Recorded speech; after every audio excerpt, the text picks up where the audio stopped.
Ya, de acuerdo, chicos. A ver, creo que tenían algunas últimas dudas o preguntas, consultas adicionales de lo que estuvimos revisando.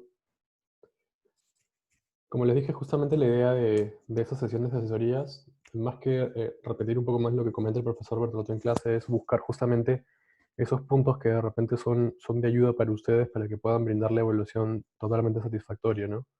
Y creo que justamente también lo hemos buscado y lo hemos conseguido bastante bien para la PC1, donde el promedio ha sido, dentro de todos los horarios, muy rescatable y muy bueno. Entonces, nada, justamente la metodología que me gusta hacer, y se lo comenté con ustedes también un poco, es esa, ¿no? Que ustedes participen bastante y que me dan todas las preguntas posibles, ir a entrar al detalle de la cifra, el ratio, ¿sí? Por ejemplo, lo vimos con el método DuPont. Acuérdense también que el ROE se puede descomponer por el DuPont, lo hemos visto en casi todas las sesiones. La parte de riesgos, hemos visto también indicadores de liquidez y solvencia, el CTO, el capital de trabajo neto, hemos visto el ciclo de conversión de efectivo, periodo de inventario, periodo de cobranza, periodo de pago, les expliqué cuál es la relación entre ellos y cuál es lo que debemos buscar, ¿sí? Cómo se relacionan.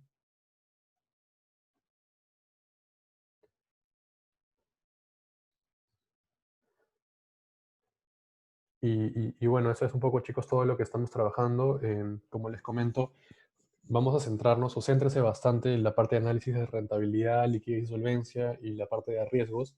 Como saben, ya hemos visto la parte de riesgos, por ejemplo, tipo de cambio, riesgo de tasas de interés, riesgo de mercado, han venido casi siempre en todas las evaluaciones del curso, entonces es algo que tienen que dominar e interiorizar desde, bueno, desde el inicio de las evaluaciones, que creo que ya lo han hecho.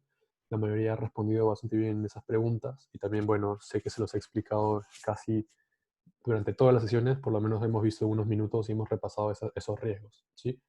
Como les comenté, no se enfoquen tanto en riesgos operativos de repente o dependiendo de cómo está redactada la pregunta. Si les piden riesgos en general que estén expuestos a la empresa, probablemente te haga referencia a riesgo de tipo de cambio, riesgo de mercado, riesgo de tasa de interés, riesgo de crédito.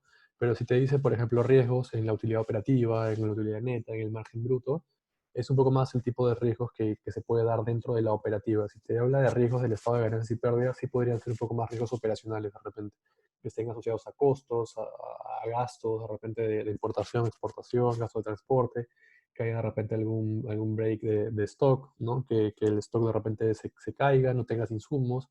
Podría ser un poco por ese lado, pero dependiendo de cómo esté redactada la pregunta, yo entendería y me inclinaría un poco siempre a esos riesgos financieros que están más ligados al riesgo de crédito, riesgo de tipo de cambio, riesgo de tasas de interés y riesgo de mercado, ¿sí? Entonces, chicos, no sé si alguien tiene alguna duda, pregunta, consulta final, algo más que quisiera detallar, de repente algo que no haya quedado muy claro. Como les dije, hemos visto esta parte de riesgos, creo que la tienen bastante interiorizada, hemos visto liquidez, hemos visto solvencia, hemos repasado brevemente el tema de evaluaciones pasadas y cómo es la metodología de pregunta, hemos visto cash cost, hemos visto cierre de mina, hemos visto la parte de resultados, también saben que tiene que descomponer siempre toda la venta y costo por un P por Q para que tengan un análisis mucho más rico y mucho más detallado del nivel que les solicita la pregunta de la evaluación y que básicamente toda la información tiene que haberla llevado leída y trabajada antes de la misma evaluación, ¿cierto?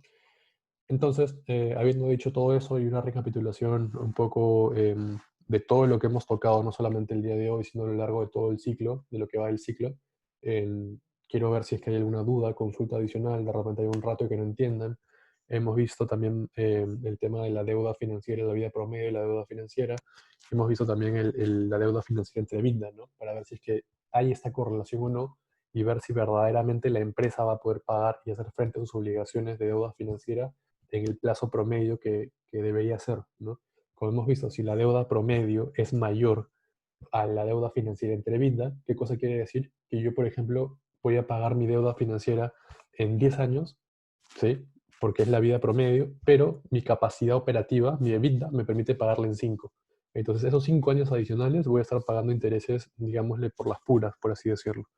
Y si fuera al revés, si mi deuda financiera venciera en una vida promedio aproximada de 5 años y mi deuda financiera entre vida fuera 10 años, obviamente no voy a poder hacer ese pago. ¿Por qué? Porque mi deuda va a vencer antes de que la pueda pagar. Entonces tienen que estar equilibrados. ¿De acuerdo? Eso es algo que vimos también hace un momento y quiero estar seguro de que haya quedado bastante claro. No sé si alguien tiene alguna duda, pregunta, consulta, chicos.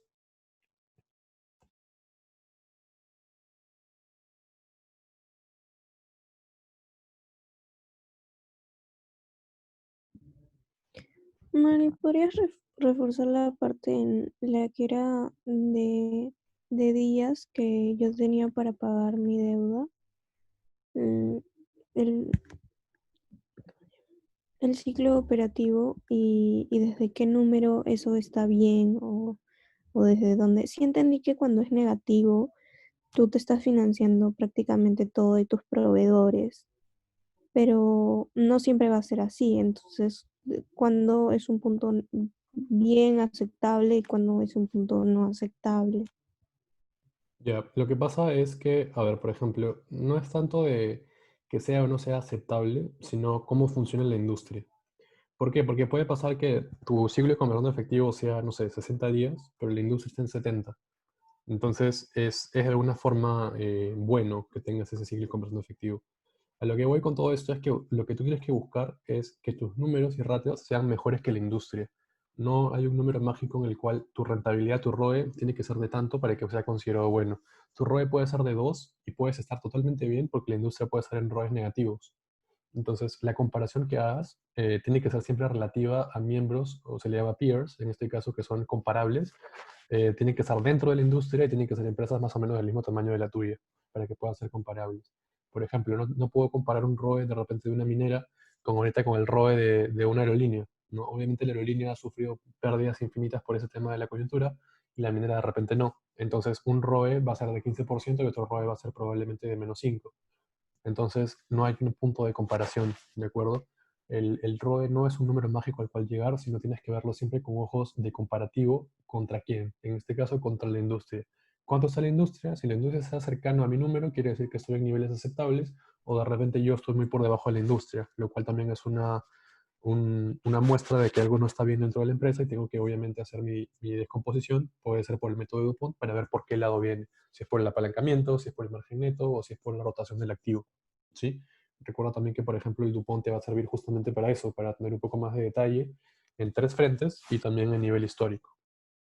Pero a ver, en el caso puntual que me comentas, el ciclo de capital, perdón, el ciclo de conversión de efectivo y el capital de trabajo operativo, primero, cuando el ciclo de conversión de efectivo es positivo, es la cantidad de días que yo me demoro en hacer dinero, en convertir el dinero, digámoslo así. Obviamente, este monto en casi todas las industrias va a ser positivo, excepto, como hemos visto, en la parte de retail de supermercados en Perú, por lo menos. Y antes en el curso utilizábamos el caso de supermercados peruanos para ejemplificar esto y era muy notorio porque se notaba que el número era negativo. Pero esto era una particularidad de la industria, del sector, y no es muy replicable en otras industrias. Lo común es que no sea negativo, sino que sea positivo.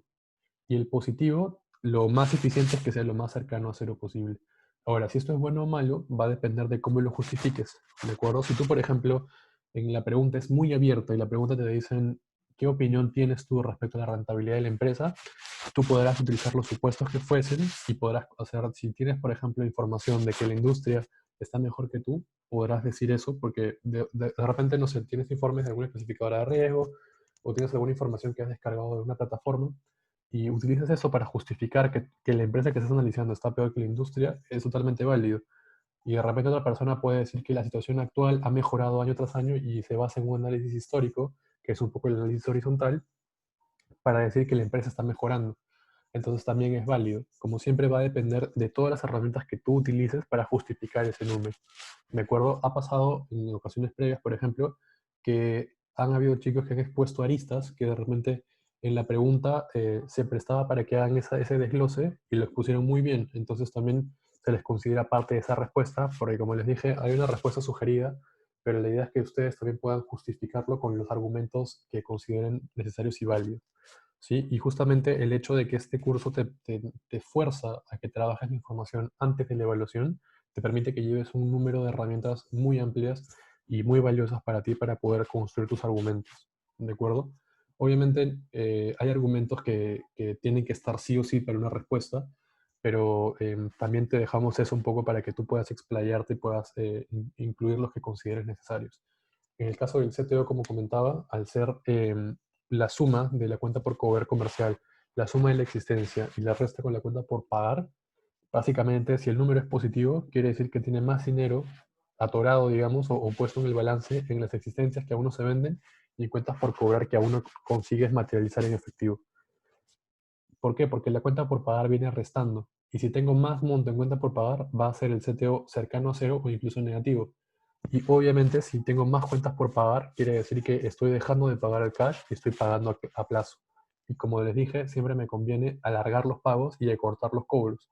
Entonces, bajo esa lógica, es mucho más conveniente. De que se puede hacer en la realidad, no siempre se puede hacer porque cuando intentas negociar con tus proveedores, probablemente te digan, no vas a poder pagarme después de más de 30 días o solamente te puedo dar un plazo de 30, 40 días. Y si no aceptas, ok, no te vendo. ¿Sí? Y ya entra un poco más el poder de negociación que tú tengas con tu proveedor y lo que les comentaba también de las 5 fuerzas de Porter, que va a depender de qué tan grande seas y cuánto tú le representas al proveedor de su venta como para que te considere lo importante. ¿Sí?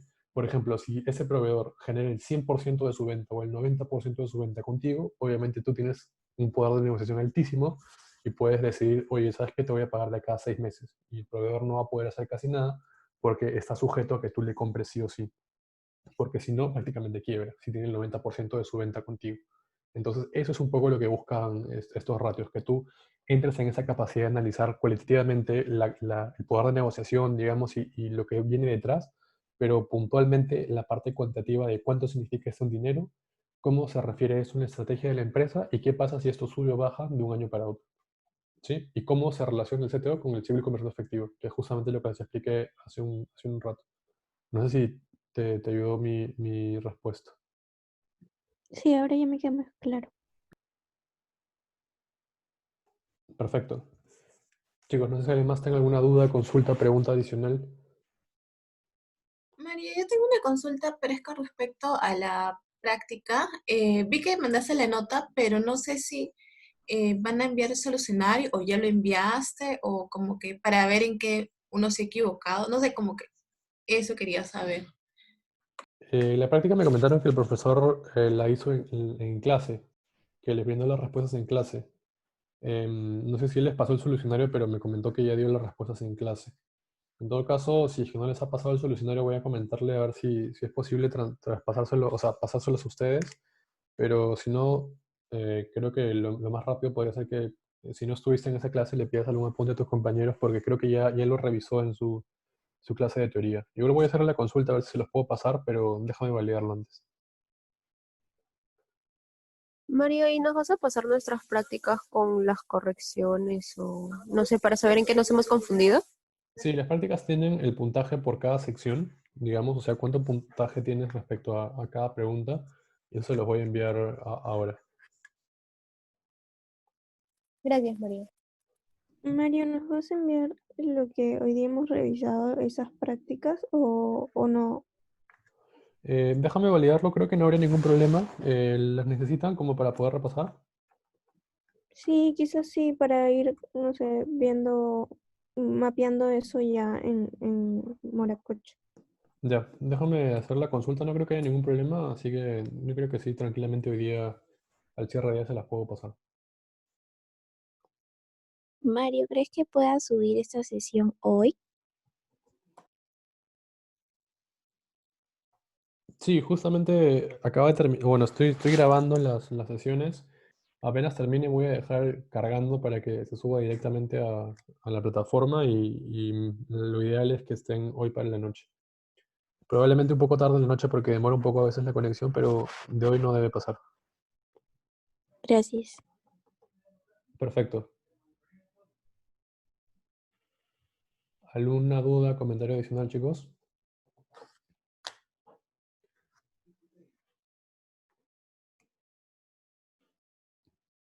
Perfecto, chicos. Entonces me llevo los comentarios que han realizado. Sé que hemos tocado bastantes temas a lo largo de esta sesión de asesoría. Hemos utilizado casi las 2 horas, por no decir las 2 horas. Bueno, mejor dicho, hemos utilizado las 2 horas prácticamente. Em, Justamente voy a subir la grabación para que puedan repetir las partes que de repente tienen un poco más de dudas o las partes que no les quedó muy claro para que lo puedan volver a repetir las veces que quieran. Y nada, chicos, cualquier duda, pregunta, consulta adicional, no duden en contactarme vía correo. Siempre que pueda les voy a responder lo antes posible. Saben que sus profesores, tanto el profesor Bertolotto como yo, estamos para ayudarlos en todo lo que podamos. Y nada, chicos, mucha suerte, sé que les va a ir bien. Las respuestas de la PC1 han estado muy buenas, han habido muy buenas respuestas en algunos casos. Y eso, confíen bastante en su juicio crítico, ¿sí? Den respuestas concisas, pero con toda la información que necesiten para poder dejar su punto claro.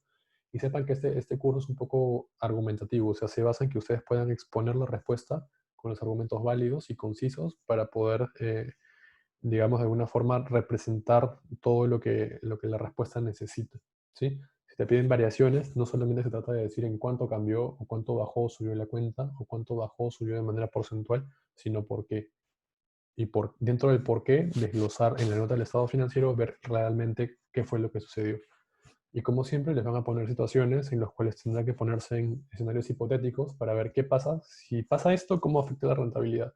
Ok, vean siempre cómo afecta algún cambio en los ratios principales de rentabilidad. Vean ROE, vean ROA, ¿de acuerdo? Utilicen las herramientas que tienen, vean el DuPont. El DuPont es un análisis súper potente para analizar rentabilidad, entonces utilícenlo, ¿sí? Esas son las recomendaciones que yo les puedo dar y los tips también que les puedo dar para sus evaluaciones. ¿De acuerdo, chicos? Perfecto. Entonces eso sería todo por hoy día, chicos.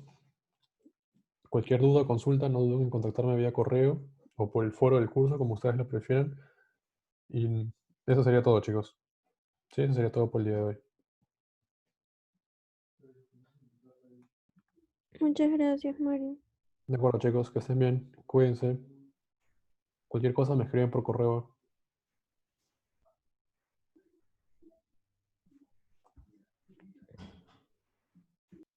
Hasta luego. Hasta luego, Mario.